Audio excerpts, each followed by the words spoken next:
하여롬 교회 성도 여러분 안녕하십니까? 서상배 목사입니다. 오늘은 사도행전 7장 54절에서 60절 말씀으로 주여 이 죄를 저들에게 돌리지 마옵소서라는 제목으로 말씀을 전하겠습니다. 스데반은 헬라파 유대인 과부들을 구제하기 위한 일꾼으로 안수받아 선출받기 전부터 믿음과 성령이 충만한 사람이었습니다. 누가는 그를 소개할 때마다 믿음, 지혜, 성령, 권능이 충만한 사람으로 기록합니다. 그리고 재판을 받을 때도 적대자들이 모세처럼 그의 얼굴이 천사의 얼굴과 같았다고 기록하였습니다. 스데반은 성령 충만하여 자신과 같은 헬라파 유대인들에게 복음을 전했지만 그들은 격렬하게 반대하여 스데반을 억지로 공회의 재판에 끌고 갔습니다. 스데반은 지혜와 성령 충만하여 매우 논리적으로 변론을 하였지만 의회를 설득하는 데 실패했고 돌에 맞아 순교하였습니다. 그런데 스데반의 순교 현장은 사울이 등장하는 자리였고 사울에게 심오한 영향을 끼쳤을 것으로 보입니다. 또한 스데반의 순교로 인해 제자들이 유대와 사마리아 전역에 흩어지게 되었습니다. 스데반의 순교는 예루살렘 안에만 머무르던 복음이 유대와 사마리아 전역에 전해지는 계기가 된 것입니다. 이때 사마리아로 간 빌립이 사마리아 전도에 큰 역할을 한 것입니다. 스데반의 재판받는 과정과 순교는 예수님과 매우 유사한 모습입니다. 예수님의 희생으로 우리가 구원을 받은 것처럼 스데반의 순교는 복음이 전 세계로 전파되는 결정적인 계기가 되었습니다. 구원의 복음은 이렇게 희생과 순교로 전해지고 있습니다. 누가는 스데반을 처음부터 끝까지 모든 면에서 탁월한 사람으로 기록했습니다. 사람들에게 스데반은 완전하다는 인상을 준 것으로 보입니다. 믿음, 능력, 성령 충만, 인격, 섬김 등 모든 면에서 탁월한 사람이었습니다. 그러나 스데반의 모든 탁월한 자질에도 불구하고 그의 사역은 격렬한 반대자들을 일어나게 했습니다. 그 이유는 본문에 나오지 않습니다. 그런데 자유민들이 모이는 회당에서 어떤 자들이 변론했다고 언급되어 있습니다. 여기서 자유민들이란 외국에서 전쟁 포로로 잡혀가 노예 생활을 하다가 자유롭게 되어 이제는 예루살렘으로 돌아와 살게 된 사람들로 헬라파 유대인들이었습니다. 헬라어를 사용하는 이들은 자기들끼리 모이는 회당이 있었습니다. 성령에 이끌려 스데반도 헬라파 유대인이므로 이들이 모이는 회당에 찾아가서 복음을 전파한 것으로 보입니다. 그러나 이들은 본토에 살던 히브리파 유대인들 못지않게 유대적이었습니다. 이들은 성령과 지혜가 충만한 스데반과의 변론에서 당해낼 수가 없었습니다. 성령께서 주신 지혜로운 말에 대해 어느 누구도 당할 자가 없었습니다. 이것은 이미 예수님이 제자들에게 미리 약속하신 말씀이 실제로 이루어지고 있는 것을 보여줍니다. 예수님은 제자들에게 그들을 대항하는 자들이 맞서거나 반박할 수 없을 구변과 지혜를 주시겠다고 약속했고 이렇게 실제로 성취되고 있는 것입니다. 스데반과의 공개적 변론이 좌절되자 이들은 스데반을 중상모략하기 시작했습니다. 뇌물을 준 거짓 증인들에게 스데반이 모세와 하나님을 모독했다는 말을 들었다고 거짓 증언하게 했습니다. 모세와 하나님을 모독했다는 거짓 증언을 하게 함으로 백성들과 장로와 서기관들을 충동하였습니다. 거짓 증인까지 뇌물로 매수한 이들은 스데반을 잡아서 공회로 끌어오게 하고 거짓 증인들을 세워 거짓말을 하게 했습니다. 이에 대해 스데반은 공회 앞에서 변론을 했지만 공회원들과 고수자들은 격분하여 소리를 지르며 즉석에서 사형을 선고하고 돌로 쳐 죽이는 사형 집행을 해버렸습니다. 공회의 스데반에 대한 사형 집행은 불법입니다. 이들은 당시 로마법에 따른 법적 절차를 거치지 않고 너무나 격분하여 즉석에서 사형을 집행해버린 것입니다.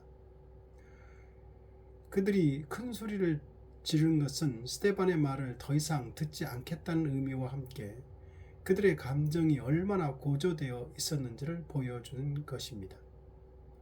이런 과정을 보면 스데반의 죽음과 스데반의 죽음 간에는 이런 과정을 보면 스데반의 죽음과 예수님의 죽음 간에는 몇 가지 유사점이 있습니다.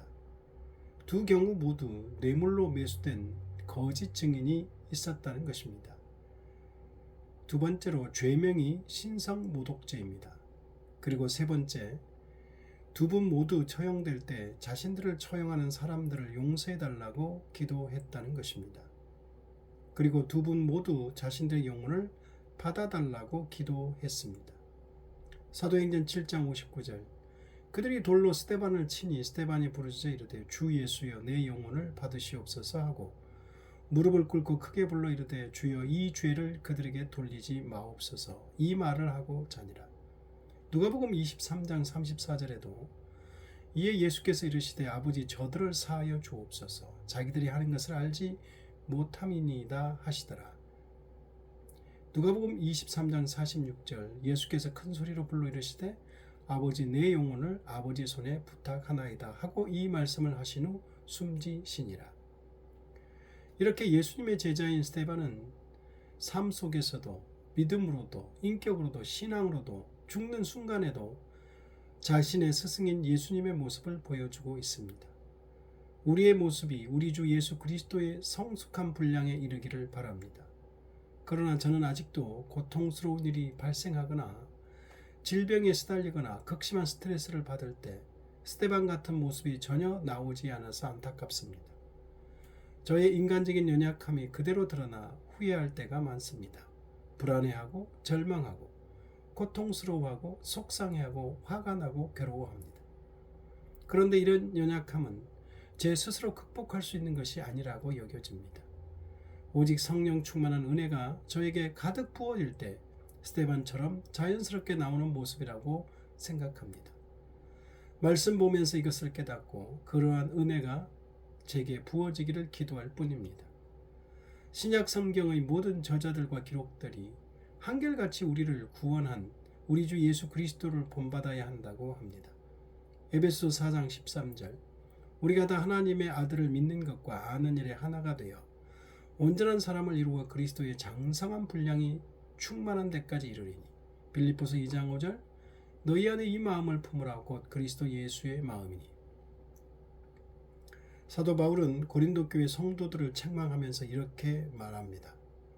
형제들아 내가 신령한 자들을 대함과 같이 너희에게 말할 수 없어서 육신에 속한 자 곧 그리스도 안에서 어린 아이들을 대함과 같이 하노라. 내가 너희를 저지로 먹이고 밥으로 아니하였노니 이는 너희가 감당하지 못하였음이거니와 지금도 못하리라. 너희는 아직도 육신에 속한 자로다. 너희 가운데 시기와 분쟁이 있으니 어찌 육신에 속하여 사람을 따라 행함이 아니리요. 고린도 교인들이 아직도 영적으로 성숙한 신앙인이 되지 못하고 있다고 책망합니다. 신령한 자들처럼 성령의 인도를 받아 영적으로 성숙해가는 신앙인이 되어야 하는데 여전히 성숙하지 못하고 정체되어 육적인 편견과 기준을 가지고 생각하며 행동하는 수준에 머물러 있다고 책망합니다. 그러니 교회 안에 시기와 분쟁이 끊이지를 않고 윤리 도덕적으로 타락하고 예배조차도 무질서하고 각자 하고 싶은 대로 드리고 있었다는 것입니다. 그래서 사도 바울이 전한 복음대로 살지를 않고 거짓 사도들이 그릇되고 다른 복음을 따르는 사람들도 제법 생겨났습니다.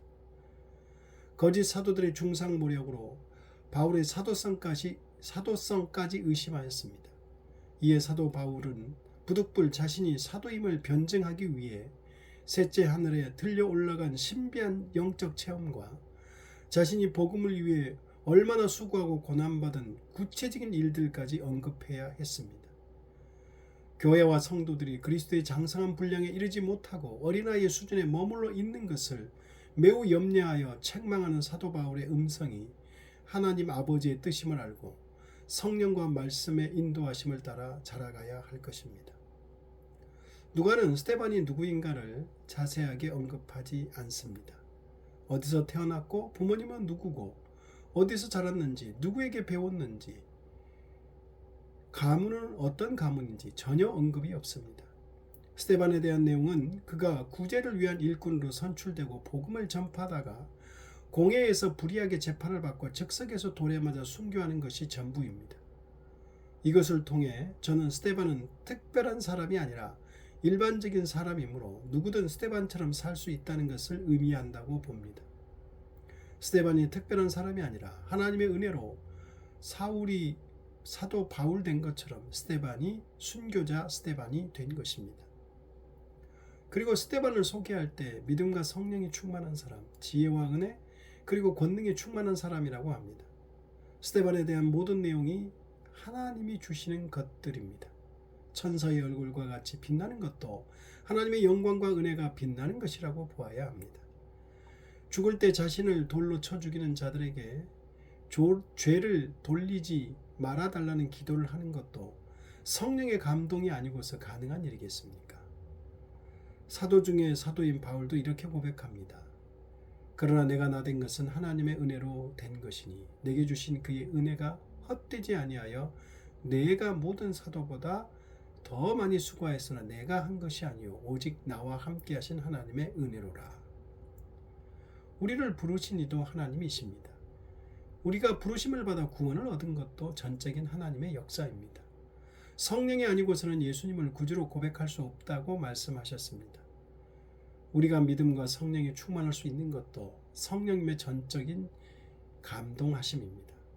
그리스도의 장성한 분량에 이르는 것도 성령님이 이루시는 것입니다. 우리가 하나님의 품에 안기는 것도 역시 하나님의 은혜입니다. 그리고 예수님과 스데반이 동일하게 자신들의 영혼을 하나님께 부탁하였습니다. 우리는 알고 보면 정말 중요한 것들은 우리 스스로 어떤 것도 할 수 없는 존재들입니다. 태어나는 것도, 믿는 것도, 구원받는 것도, 그리스도의 장성한 분량까지 자라나는 것도, 천국에 들어가는 것 등 정작 중요한 것들 중 어느 누구도 어느 것도 우리 스스로 할 수 있는 것이 하나도 없습니다. 모두가 하나님의 은혜로 이루어지는 것들입니다. 그래서 우리는 주의 은혜를 소망하고 기도해야 합니다. 기도하겠습니다. 하나님 아버지, 하나님의 은혜가 아니면, 하나님의 역사가 아니면 우리가 무엇을 할 수 있겠습니까? 태어난 것도 우리 스스로 태어날 수 있는 것이 아니었고, 예수 믿는 것도 하나님의 역사, 성령님의 감동하심이었고, 하나님 아버지 모든 것이 주님의 은혜임을 다시 한번 깨닫게 하심을 감사합니다. 우리에게 하나님의 큰 은혜를 날마다 부어 주시옵소서. 예수님 이름으로 기도드립니다.